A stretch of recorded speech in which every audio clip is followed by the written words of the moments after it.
Abominable is the newest Dreamworks animated film. This is a pretty interesting film. I kind of tweeted out after I saw this film, I said, Dreamworks every once in a while gets to like Pixar and Disney animation caliber level. They did it with How to Train Your Dragon. I felt like they did it with Kung Fu Panda. I really love the Croods. Those are kind of the three I'm always like, that's your gold standard of DreamWorks films. Of course, How to Train Your Dragon is my favorite. And so that's what I always go into with these. A lot of times these DreamWorks films, they never get to that level. This one I felt like does. This is a pretty dang good movie. I'm not going to go and say right off the bat, this is as good as How to Train Your Dragon. I don't think it is. But it's in that tier. And I could definitely see people really loving this film. It's got a lot of the same creators of How to Train Your Dragon involved. It's the same company, and I know that they took, I guess, the director of those films and kind of made him the head of DreamWorks Pictures, so you can definitely tell in this film.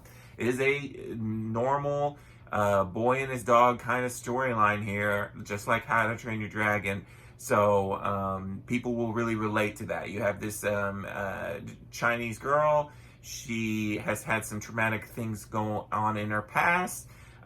She just kind of wants to just be left alone and go do her own thing. And then you have this research animal that escapes. It's a Yeti, and they kind of meet, and she's going to try and get him back home.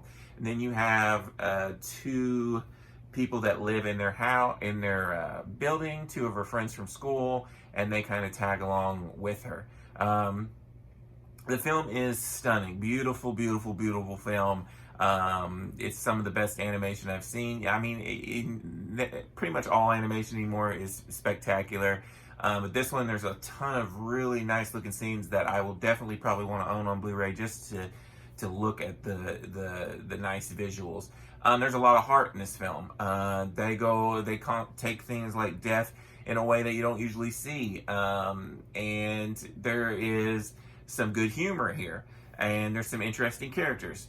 The relationship between the girl and the Yeti is very cute, and it's actually, they're almost like not even the strongest relationship. The little kid that's in this film, that's kind of like her neighbor or whatever, he kind of almost bonds with the Yeti on a completely different level. They're almost kind of like brothers, where she's kind of almost like the mother figure to this creature. This creature has some these magical abilities, and you see those in the film, and sometimes it can turn out. There's lots of music in this film. She plays the violin. You don't get a whole lot of violin in movies, and it's really, really well done and nice. I enjoyed the film. Is it perfection? No. There's things I didn't like about it. There is, it's goofy, the villain. It's kind of your standard villain. You've seen it a million times.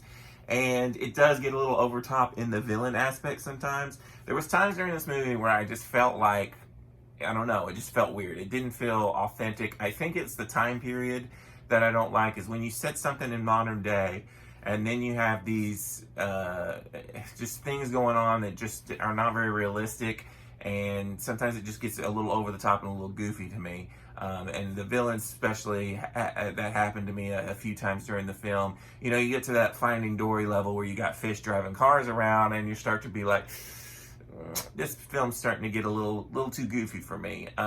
We don't have that kind of thing with How to Train Your Dragon. And in Kung Fu Panda, it's kind of like this whole world that is, it's kind of in the world, so you don't really notice it that much. But in this film, when you have like people and these other things going on, and it's just kind of, I don't know, it messes with me sometimes, and it just made the film feel off to me sometimes.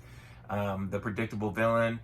There's nothing like new and breathtaking in this film, so I would count that as a negative too. But I really did enjoy it. Like I said, it's in that top tier DreamWorks level for me, and I'll probably be buying this on Blu-ray just because visually I think it's stunning. It's got some great music, and it's got a ton of heart.